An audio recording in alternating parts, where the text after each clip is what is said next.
Hey guys, it's Jess. Now, I just got back from seeing a full day of clients, and on the very last client today, a parent asked me something, and I wanted to just share what I learned from it. Now, I just want to preface this with, when I do these videos, I usually am in my office and set up a studio and do my hair and makeup, and I didn't do that today, so you're getting raw and real. This is what I look like on my everyday, but it was more important to get this content out there for you.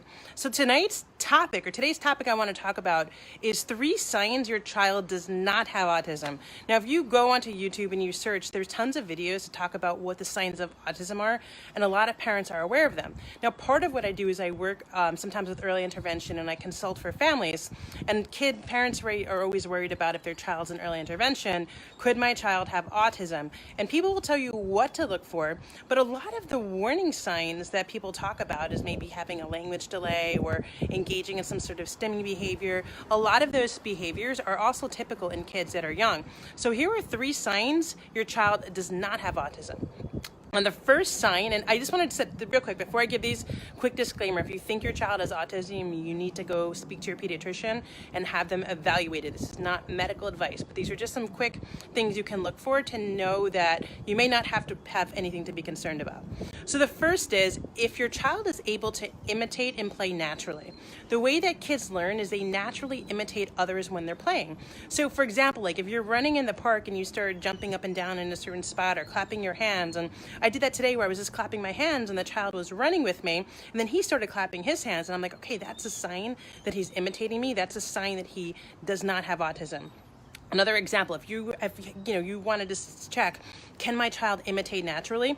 Go get a toy that your child has never ever seen before that's not apparent on what to do with it. Like not a truck that, you're supposed to push it, or a ball you're supposed to push it, but something that your child may not really just intuitively be able to look at it and know what to do, and then play with it in front of them. If they can copy you and imitate you, sorry guys, I'm trying to find a way the sun is not reflecting here, but if your child can copy and imitate you, that's a sign they do not have autism. The other sign is joint attention. Now, joint attention is when children point to things in their environment and then they look back at their caregiver or the person they're playing with to show their enjoyment or just to point out what it is. So for example, if your child's pointing to things and saying, look, or if your child is excited or they're reading a book and they see their favorite character, Thomas the Train, and they look and they point to Thomas, even if they're not talking, and they look back at you as their mom and they smile at you to show you that they're happy, that's called joint attention. Children with autism typically do not have joint attention. It's something that's actually part of the diagnostic criteria that they lack that skill. So if your child is exhibiting joint attention, that's a sign they do not have autism. The third one is social referencing. What that means is to look at another person and to see when, this is sometimes called responding to joint attention, but this versus initiating, which is what I talked about first, but it's either social referencing or responding to joint attention. Different people call it different things. What that is to look at another person to see, number one, are they coming with you? So today I had this little boy, he was running in the park and he looked back to see if another kid he wanted to chase him was chasing him. So that is called social referencing. The other side to that is when they look back at their caregiver to see how they should react. So for example, if your child is in a new situation and they look back at you to see whether or not you're nervous or happy or what your response is, and then they modify their response based upon your response, that's called social referencing. That is also a sign your child does not have autism. Typically, kids with autism will lack those 3 skills. They'll lack imitation, they'll lack joint attention, and they'll lack social referencing. If you see your child engaging in these skills and they're not talking, it may be a sign that it's not autism, that it's just a language delay, and that would obviously modify how you would respond to it. So I know it's a little bit of an unusual video, and again, I just want to reiterate, don't take this video to mean you don't need to go seek out help from your pediatrician and talk to someone. But I just hope that this will actually give you a deep breath of fresh air. If you're concerned about your child and you see them engaging in these skills, you may not need to be concerned. Now, conversely, obviously, if you do not see your child engaging in these skills, then you may want to reach out to your pediatrician pretty early and ask them, hey, you know what, let's do an evaluation. I see they're not doing these 3 things.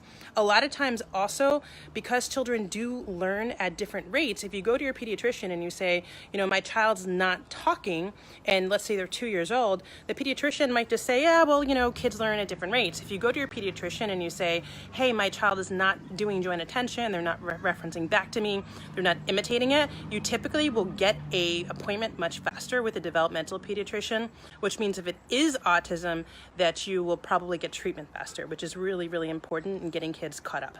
So I hope this video is helpful. If you probably heard my dog whining in the background, he knows it's time to go for his walk. So I'm about to take him for a walk, make it an amazing, amazing week. I just wanted to point out one more thing. I know it's back to school time and it's really, really stressful for moms especially. You know, today I had 2 different mothers break down and cry to me, tell me, you know, they're sending their kids to school for the first time. They're really, really nervous because they don't know, they can't communicate with them. I have a free ebook out right now. It's called School with Autism, school with no S, schoolwithautism.com.